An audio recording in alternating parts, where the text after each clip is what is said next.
Bonsoir à tous et bienvenue dans le journal. Voici les titres. L'insalubrité entache le nouveau visage de la commune d'Abobo. Les riverains ont transformé les rues de la commune en de vastes décharges, tandis que les automobilistes, eux, transforment à cœur joie les trottoirs en poubelles. Tout ceci n'honore pas Abobo et met en danger la santé des populations. La colère de la rédaction dans ce journal. La situation devient de plus en plus critique en Somalie. La sécheresse bat son plein et les populations en souffrent. Le secrétaire général de l'ONU en déplacement dans le pays a sonné l'alarme ce mardi et appelé au soutien massif de la communauté internationale. Voilà pour le sommaire. Bienvenue dans la grande édition. Et pour commencer, l'agriculture à elle seule représente près de 20% du produit intérieur brut ivoirien et emploie près de la moitié de la population. Des données qui motivent l'ONG Kidjo Guizan à former plusieurs jeunes à l'entrepreneuriat agropastoral. Un séminaire de formation les a réunis le jeudi 30 mars à la mairie de Toumoudi, comme nous l'explique Clément Boko. Sur cet espace de près de 2000 mètres carrés, une ferme de plusieurs animaux. Ces dernières années, des fermes de ce genre n'ont cessé d'éclore dans le pays.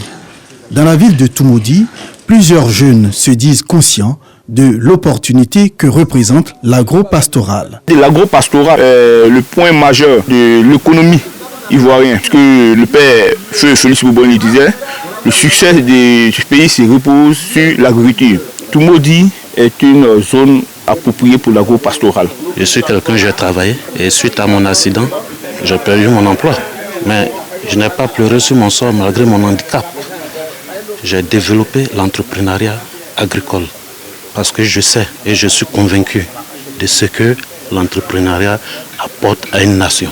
Ces jeunes, on les retrouve à l'occasion d'un séminaire de formation sur l'entrepreneuriat agro-pastoral. Une initiative de l'ONG Kidjo Koizun, KG Group, qui vise à accroître la connaissance des habitants de Toumoudi sur ce secteur d'activité. Beaucoup n'avaient pas de formation adéquate pour pouvoir produire. Quand tu investis, c'est pour récolter. Alors il faudrait être formé, informé pour pouvoir mieux travailler. Et si on travaille dans ce sens-là, vous allez voir que la jeunesse va plus s'impliquer et il n'y aura plus de fumoir.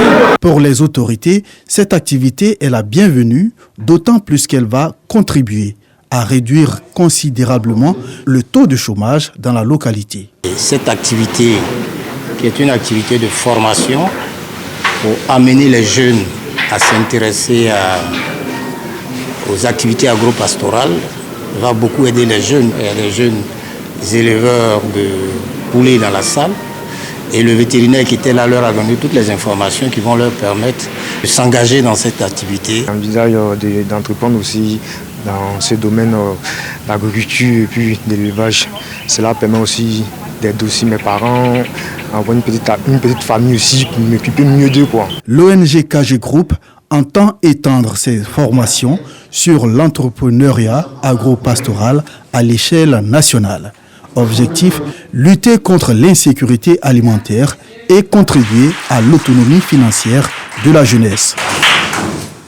Et oui, l'entrepreneuriat, une notion qui apprenait partout et même à l'église. La paroisse Sainte-Monique du plateau d'Okuy dans la commune de Cocody, en collaboration avec d'autres paroisses, forme les jeunes justement à l'entrepreneuriat. L'initiative, dénommée la Grande Conférence internationale sur le travail, avait pour thème motivation des jeunes en quête d'emploi et partage d'expérience. Le reportage de Joël Gosset. Ils ont répondu nombreux à l'invitation de la GCIT, Grande Conférence internationale sur le travail. Ce sont les jeunes de toutes confessions religieuses qui ont pris part à une conférence organisée par des experts venus de pays européens et africains. L'homme qui a une vision s'inscrit toujours dans le développement personnel et se donne les moyens pour y parvenir. Aujourd'hui, nous avons un problème avec cette nouvelle génération. Aujourd'hui, il n'y a plus de méritocratie. Aujourd'hui, tout le monde est pressé d'acquérir des choses, mais personne ne veut faire des efforts. Aujourd'hui, malheureusement, avec la nouvelle technologie, avec Internet, avec les réseaux sociaux, la nouvelle génération est beaucoup pervertie.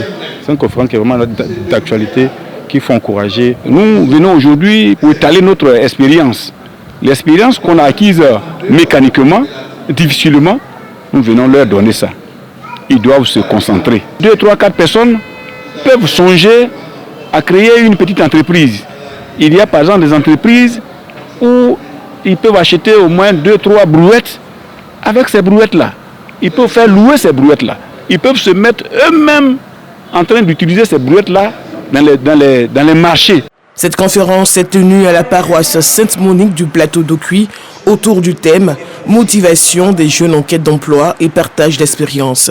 Ce genre d'initiative, c'est bon parce que ça permet aux jeunes d'avoir des références, voilà, des personnes de qui s'inspirer pour la réalisation de leurs rêves. Cette expérience est très importante pour les jeunes, surtout ceux qui sont en quête d'emploi, parce qu'ils ont besoin actuellement de personnes ayant vécu certaines expériences pour pouvoir les motiver. Également présent à cette rencontre, Gilbert Marie Akengbo, venu partager son expérience avec les jeunes. Je voudrais rappeler que le travail, l'emploi sont des éléments d'insertion sociale, d'épanouissement personnel des individus. Donc, comme je l'ai dit, il faut absolument que les jeunes en quête d'emploi trouvent des éléments de motivation.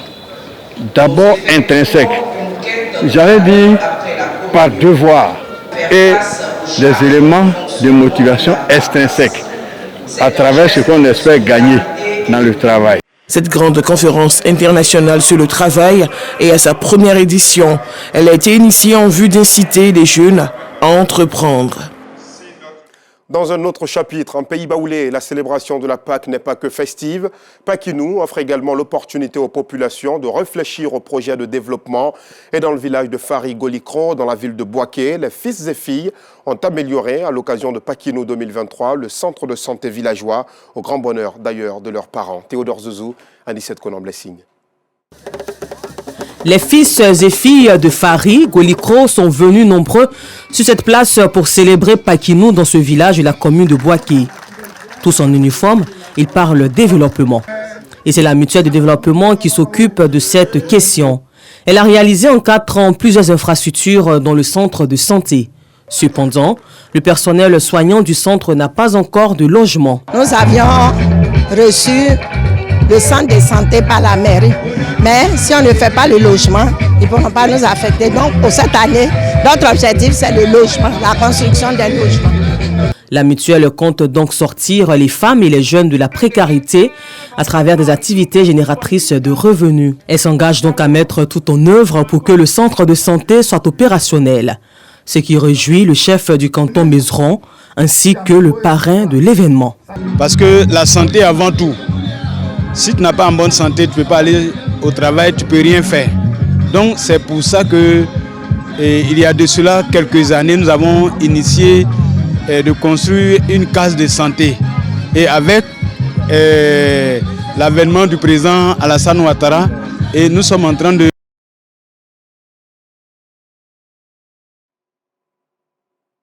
Comme pour dire que justement à l'occasion de la Pâque, les communautés baoulées dans le grand centre du pays et aussi dans le centre-est réfléchissent aux projets de développement, des projets qui visent tout naturellement le bien-être des populations. Mais Paquinou, c'est aussi un beau prétexte pour retourner aux sources, aux valeurs ancestrales et aux cultures anciennes. Dans le village d'Aossi Takikro, la résurrection de Jésus-Christ rime avec celle du village et vous allez le voir, avec de vieilles pratiques qu'il faut nécessairement faire revivre, comme nous le montre Théodore Zouzou. La nuit est tombée depuis 2 heures déjà à Aossi Takikro.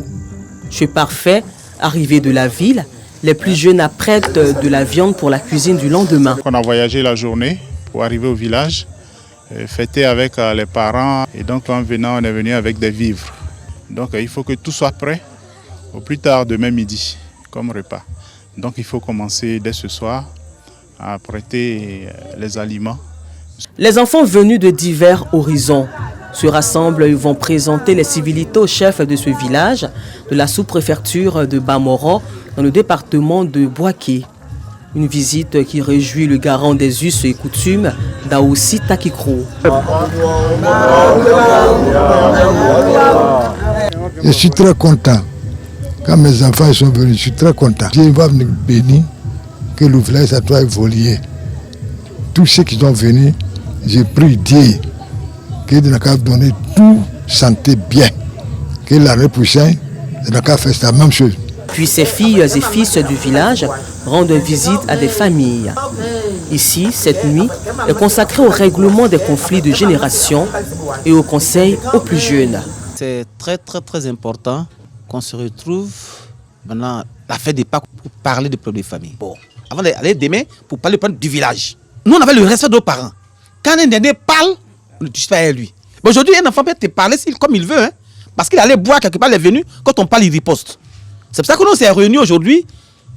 Notre matriarche, qui est ma mère, est en train de dire qu'on change de manière de parler, qu'on change de manière de faire. Nos parents n'ont pas fait ça. Il y avait l'entente, il y avait la cohésion, il y avait le respect. Aujourd'hui, ces valeurs-là sont en train de s'effriter. Il faut qu'on cesse là. Dans cet autre endroit, l'unique maquis distille de la variété qui attire du monde. Aux abords de cet espace, un commerce s'est mis en place. Il marche bien à cette heure de la nuit en pleine célébration de Pakinou, terme utilisé en pays baoulé pour désigner la Pâque. Les initiatrices se confient. C'est pour la fête des Pâques, nous sommes venus. Comme il y a du monde, je vais profiter pour me faire un peu d'argent. Souvent, on n'a pas l'argent pour retourner, on veut un peu d'argent pour payer notre transport pour aller. Non loin de là, des femmes d'un certain âge s'adonnent à une activité attractive très ancienne.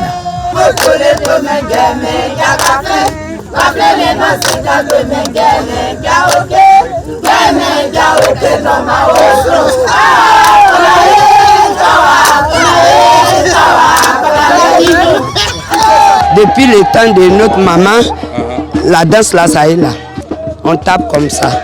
Tu dis le nom de ton mari, tu dis le nom de ton enfant, tu dis le nom de tout le monde, quoi. Le fait que nos mamans dansent cette danse aujourd'hui, ça nous inspire et nous voudrions apprendre aussi à la faire. Et je pense que ça serait bon pour nous les jeunes de faire revivre cette danse-là. Ça va nous permettre d'apprendre de nos grandes-mères, nos ancêtres, de connaître notre culture. Ensuite, c'est une danse traditionnelle autour d'un feu de bois qui les accueille. Le batteur de tam-tam est dans une joie totale. Je suis content que mon village réveille les anciennes choses. Ce que moi je veux que ce qu'on a fait là, nous tous, on tous connaître, gâter plus longtemps. La célébration de Pakinou est aussi un retour aux valeurs culturelles ancestrales. Elle offre également aux anciens l'occasion d'enseigner la norme sociale à la nouvelle génération. Qu'il est plaisant de revoir ces belles images, ces retours aux valeurs cardinales et ancestrales. Hors de nos frontières, au Mali, le journaliste et directeur de publication du journal Le Démocrate, Aliou Touré, a été libéré hier lundi. Aliou Touré avait été enlevé le 6 avril dernier à Bamako, la capitale du Mali. Il a été enlevé par des hommes armés et cagoulés dont il ne sait toujours pas la réelle identité. En Somalie, nous vous le disions à l'instant en titre, la situation devient de plus en plus critique. La sécheresse bat son plein et les populations en souffrent énormément. Le secrétaire général de l'ONU, en déplacement dans le pays, a sonné l'alarme ce mardi et appelé au soutien massif de la communauté internationale. Et puisque nous sommes mardi, on démarre par la rubrique, on arrive à présent à la rubrique de ce soir, mais juste après ceci.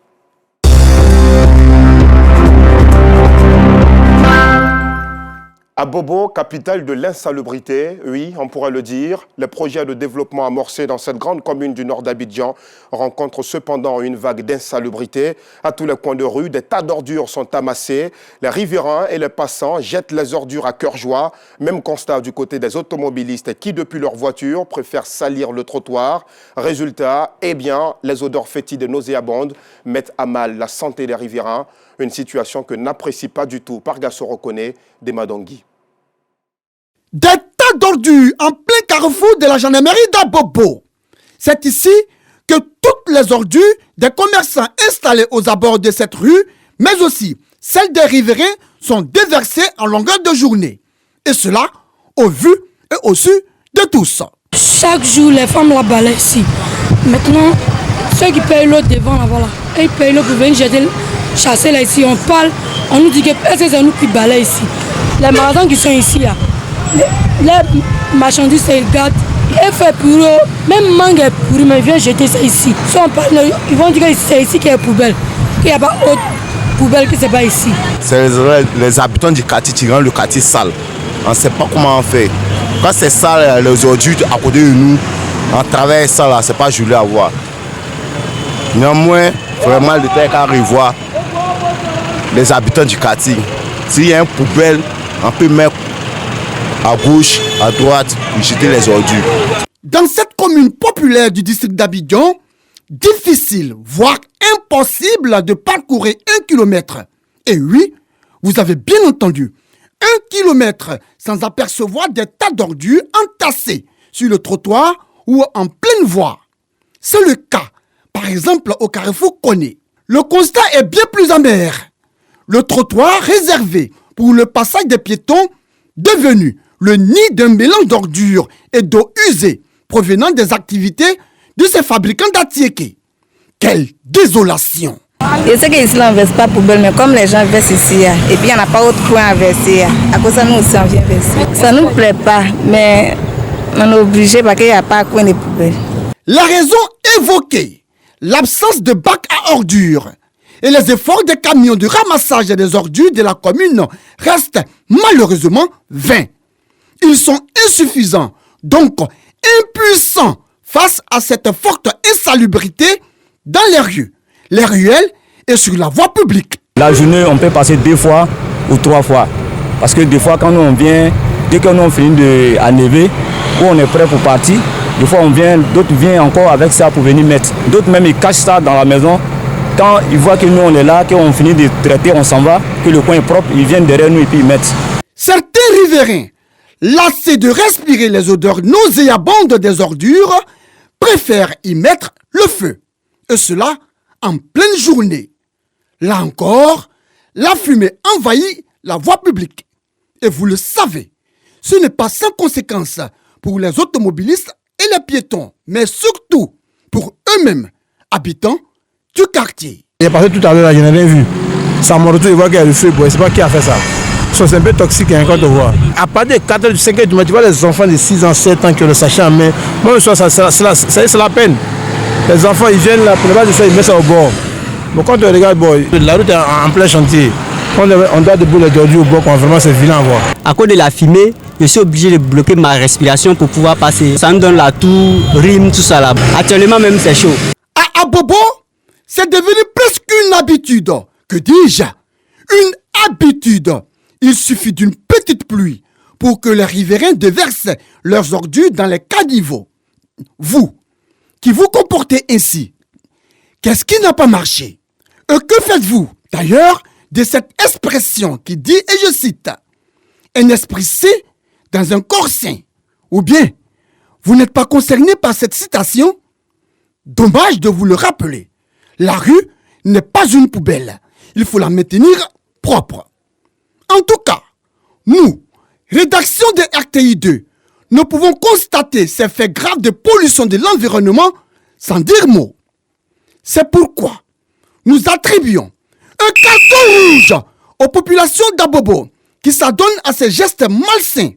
Salir rue, ruelles, trottoirs et carrefours de la commune avec des ordures ménagères et aussi pour leur comportement incivique et immoral.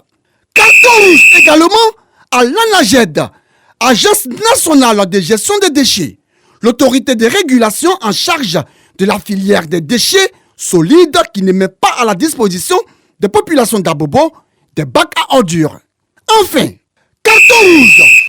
Oui, carton rouge. Je dis et je répète, carton rouge aux autorités communales qui regardent leurs administrés salir l'environnement et leur cadre de vie sans lever le petit doigt, sans dire mot, sans être écœuré. Aucune réaction, aucune répression, aucune sanction face à ces agissements et à ces comportements déplacés de la part des populations qui, à leur tour, crient le ras-le-bol face à cet ordure qui jouxte leur domicile. Autorité, cadre, population, filles et fils d'Abobo, il est temps, grand temps que chacun à son niveau se demande: qu'ai-je fait, bien fait pour ma commune, ce que je dois. Vivement qu'à Abobo, cette belle cité fasse à nouveau Pont-Neuf pour que les populations respirent l'air pur, l'air de la vie, et non l'air de la mort. Voilà qui est bien dit, la colère de la rédaction totalement justifiée et ces cartons amplement mérités. On arrive au terme de ce journal. Merci de nous avoir suivis. Très belle soirée à tous et à demain, si Dieu le veut.